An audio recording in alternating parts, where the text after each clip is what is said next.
With regular use of your Precision Brewer, it's essential to perform a descale to keep it up and running.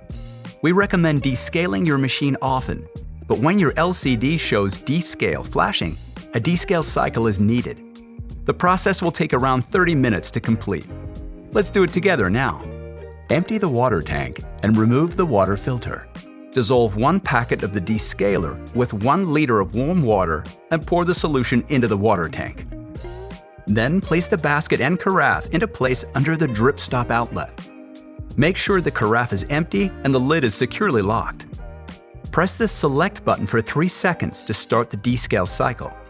The LCD will show DSL and then display the remaining duration of the descaling cycle.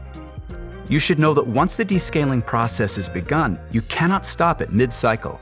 Should you need to force stop the process for any reason, unplug the cord from the power outlet. When the descaling process is finished, the LCD screen will return to the main menu. To ensure that there's no descale solution residual, invert the machine to empty the water tank. Then refill the water tank and brew with clean water through the machine twice. Discard the water from the carafe and rinse thoroughly. Once you're done, reinsert the water filter and you're all set to brew that quality cup.